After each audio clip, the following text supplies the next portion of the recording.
In this video, I'm going to go over all the different reputation sources that are available for the second faction you'll come into contact with in the War Within, the Assembly of the Deeps. This one in the Ringing Deeps, the second zone. And I will go through all the different options that are available for you to get Renown with this faction. I just want to say before we get into that similar to my video before, there is a chance that things change or there's a mistake, so please check in the comments on the pinned comment where I will update any of these things that do change. There was a few in the Council of Dornogal video. Hopefully there'll be a lot less in this one, as I have worked out a bit more with the help of everyone in the comments in that video, so thank you everyone for the help there. Nice. I want to just quickly talk through some of the reputation changes that have came with the War Within, as it is quite different and a bit of an overhaul compared with all of previous WoW. Of course, it is shared between your account. All of the War Within reputations are shared. This feels great in a lot of ways, but in some ways can be a little bit confusing. If you have completed anything on one character and you go on to the next character and complete the same thing, you will just get resonance crystals rather than any renown. This is even including the contract. As far as I know, the contract, you can only have one contract running per account as well. So you can only have one faction per week with your contract. But this does mean that you can go from character to character and complete any portion of the renown that you want to do. You get the side quest on one character, the main story on another character, etc. It doesn't matter, you can do it on whichever character you want, and it will increase your renown across your entire account. Nice. Let's just talk quickly about how this video is going to work. On the screen here you can see the different headings for the renown options. We've got the one time at the top, we've got the weekly ones as well, then we've got these ones at the bottom which are basically just different timings. Okay, world quests, I have put them in weekly because you are just going to complete them through the week, but these ones at the bottom, some of them are every 2 weeks, some of them maybe even every 4 weeks. So I've put those down here as well. Oh, and also one of them can just be completely random basically, so it's just luck, but you could get that one as well. Nice. Let's move into the first source of reputation. So our first source of reputation is going to come from those main story quests, only rewarding 5,000 reputation or renown here, which is slightly different to all of the other factions. I'm not sure exactly why this is, but I'm fairly sure this is correct. Please comment down below if you did get 3 2,500 rep bonuses when you were doing this main story. I've added up my renown and I'm pretty sure I didn't get this. And based on what Wowhead says, there should be only 2 times that you get those 2,500 renown boosts. And I've got those quests on the screen here as well. It's the first 2 portions of the zone and that main story, and then the final one seems to not reward any reputation. But moving on to the side quests, that is maybe why these main story quests have slightly less reputation, because the side quests produce so much. We have 8,000 rep total if my calculations are correct. There seems to be 16 different storylines which award 500 reputation at the end of each. 4 of these storylines are Kobald storylines. One of them is kind of really interlinked with Janky, and the other 2 are kind of separate as well. But on Wowhead, it's one storyline that includes all 4 of those quests or quest lines. All of these start in Gundergaz, and you can pick them all up there. As you can see on the map here that's been sitting here, you can always screenshot this to get the starting locations of all these different storylines. Also, the names of these and the coordinates will be in the description as well, so check that out and go and find all of those. Okay, and then the part that I've changed quite a bit from my previous reputation guide is the rares.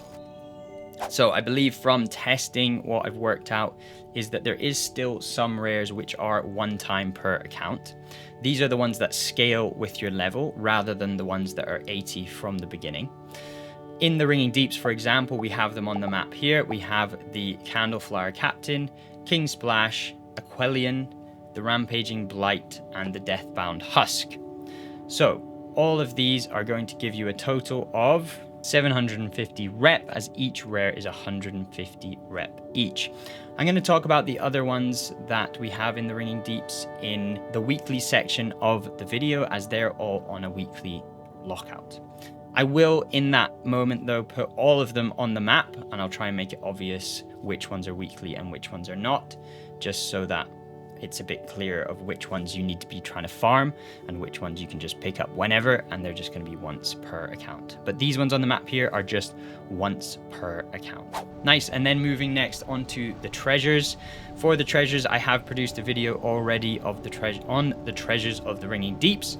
So click on the little card up in the corner if you want to go and watch that one. Some of them do involve kind of a puzzle and different things like that, so you might want to check that out to make it easier. And I also go over the fastest way to go around and pick them all up as well. So go and check that one out.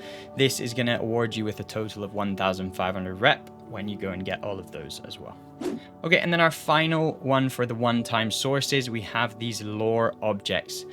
5 of them in each zone, a total of 1,250 rep, as each one is 250 rep when you click it. Now, for pretty much the entirety of the War Within so far, hopefully by the time I put this video out, it's been fixed, but at the current moment, it is still bugged, and Blizzard is aware of it. You can see this comment here from Wowhead. They are aware that this achievement is bugged, and it's currently not awarding rep or achievement progress. So when that's fixed, you can go and pick up this 1,250 rep as well. Nice. So that is all of our one-time sources, and we'll now move into our weekly sources, the ones you're going to be doing more than once, the ones you're going to be doing every week to get this reputation up to Renown 25. Starting off, we have these level 80 rares, which I mentioned just before in the one-time sources. On the screen here, basically I have on the map all the different rares within the Ringing Deeps, which are level 80 from the start, and these are all on a weekly lockout for reputation. So you need to try and kill all of these every week to get the maximum reputation. If you manage to do that, each one is going to give you 150 rep, and it's going to give you a total of 1,950 rep. What I will say is though, a lot of these are quite highly contested now, and so it is going to potentially you're going to be spending a lot of time collecting all of these. Things that can help that is by potentially going into war mode where there's less people and just going and camping some of these rares, or maybe there'll be some groups popping up here and there to make it a bit easier to find them as well. They're on the map here. I'm not going to go over every single one individually, as the video will just be too long. I think from memory, most of them are pretty straightforward. They're just going to have a spawn timer, some of them up to an hour even, so it can be a little while you have to wait. So yeah, let's see if there becomes easier ways to do this, maybe with groups and things like that.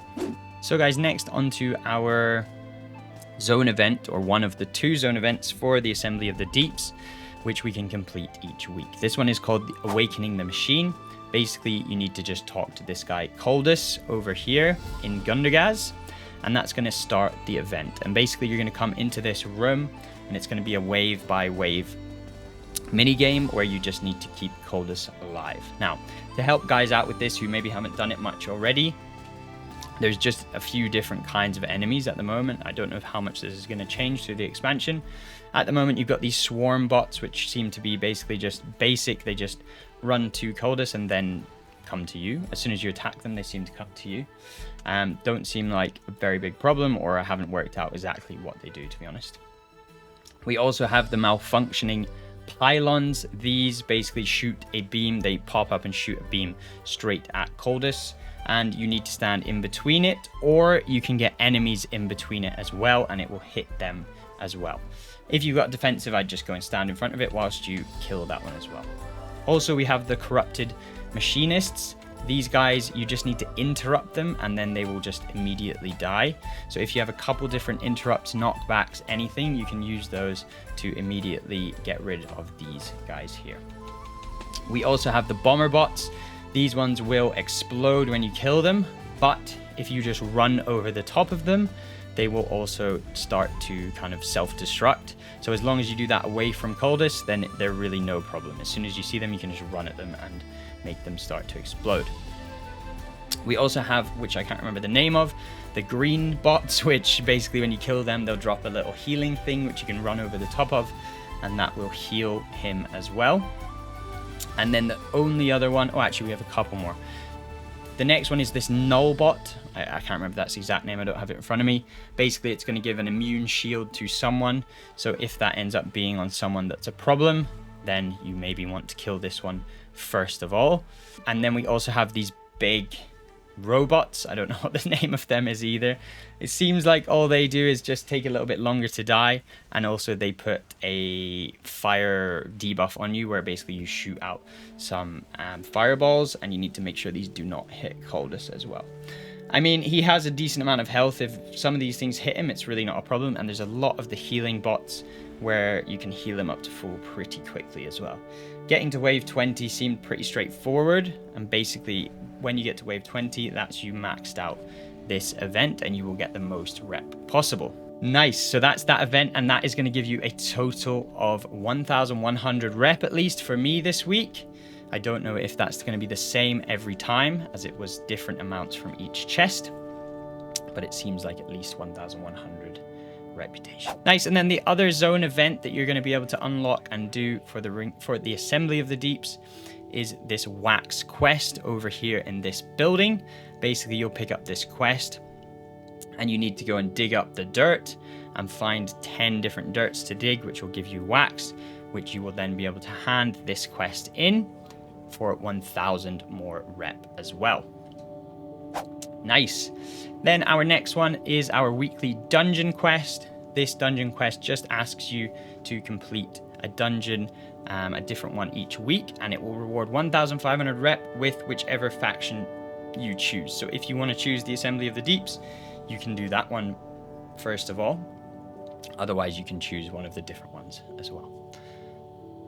Nice, and then on to the world quests. Now, for the world quests, the amount of reputation similar to the Council of Dornogo, I haven't got a more specific number for this. If anyone else wants to complete all of the world quests this week and track exactly how much rep you get for the whole week, that would be really helpful, so I have a more of a exact number. But yeah, this is what I've got at the moment, somewhere between this. The world quests that reward the Assembly of the Deeps reputation are just going to be the ones within the Ringing Deeps. All the ones in the other zone to give the reputation to those factions as well. So you just need to complete all the world quests in the Ringing Deeps for the entire week. These will reset at different times, so you just need to keep an eye on them and keep completing them as you go. And just bear in mind as well, if you complete them on one character, your other characters will just get resonance crystals for those specific world quests that you've already completed. I found this quite hard to track this week as I started doing them on different characters, and it became quite difficult to figure out which ones I still needed for rep, so you could always just complete them all on one character just to be sure. Nice, and then following on from that, we have the contract as well, which you can just come and pick up from the auction house from scribes, and these of course come in 3 different variations. The best one being 15 rep per world quest at rank 3. Of course, at the moment these are pretty expensive. I imagine as the expansion goes on, these will get really cheap, similar to other expansions.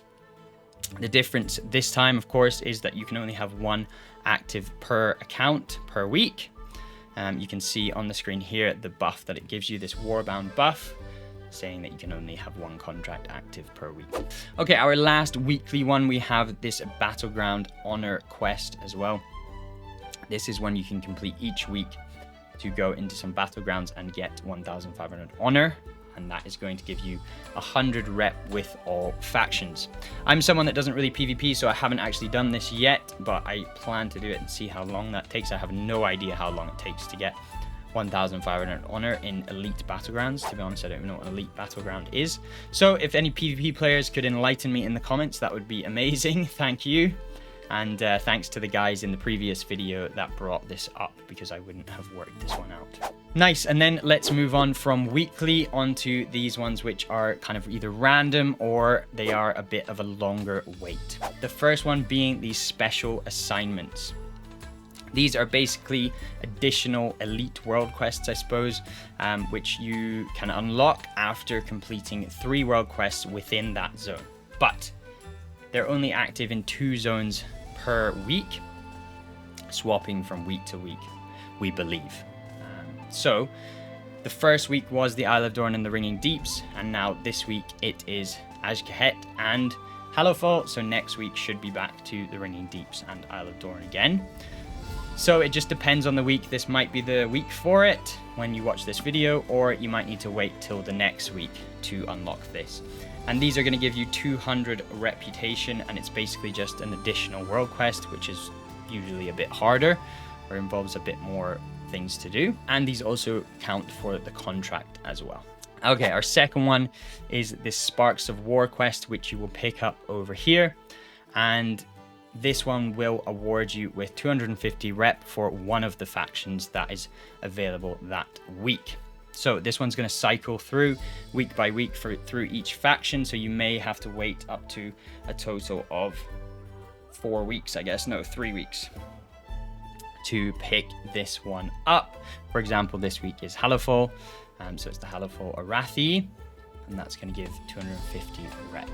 Nice. And then our final one here, we have the Bountiful Coffers, which I added at the end of my previous video, and I've had a bit more information about these as well. So in the last video, I said if you complete a delve within the zone, it will give you that faction's reputation. It turns out that's not the case. So basically, when you go into a bountiful delve, you will use these restored coffer keys to open additional chests at the end, these bountiful coffers. These have a chance to drop 1,000 rep with a random reputation from the War Within. So you could get lucky and get the one you want, or you might get one of the other factions as well. So most people are saving these keys so that they can use them later on when the tier of the delves is increased. But if you're not that bothered about gear and you just want to level up your reputations, you can always go and give this a go, and it's just going to level up whatever reputation you get by chance. I'm still not 100% on numbers for this. It's 1,000 rep per time, but I don't know if there's a cap on how many per week or anything like that. So if you have more info and you've used a lot of these and see how many you've got, if you've got the same faction more than one time per week, it would be really nice to know that. Or if it's specific to each faction, you can get one of each, for example. I'm not sure. So yeah, any extra info, let me know in the comments. So guys, that is all the different sources of reputation for the Assembly of the Deeps faction. On the screen here now, you can see all of those different sources in one place with the amounts of rep that you can get as well. Now, I have not included in that kind of total part at the top the special assignment, the Sparks quest, and the Bountiful Coffers. Of course, these all are very just kind of depending on the week and kind of can't be added into that total. But not including those, I've put them at the bottom. That's just an additional. And not including those, you should be able to get to around Renown 9 to 10 in first week. And then you should be able to get between 2 and 3 Renown levels from week to week. Of course, I think getting above 3 is going to be getting lucky with these Bountiful Coffers and with the Sparks quest and special assignments being for the Assembly of the Deeps or in the Ringing Deeps that week. Nice. I hope all of the numbers make sense. I hope all of the Renown levels make sense. Please keep an eye on that pinned comment as always to see if there's been any changes since making the video. And yeah, stay on top of me in terms of the numbers and everything. I get to make the next one much better if you guys find any mistakes. So thank you as always for staying on top of that as well. Sometimes trying to add up all of these numbers is really challenging when you don't have exact amounts there. But yeah, I think this should sound all pretty good. So guys, thanks for all the support on the last video. It's been epic, and yeah, you guys are all legends. Let's keep it up. Peace.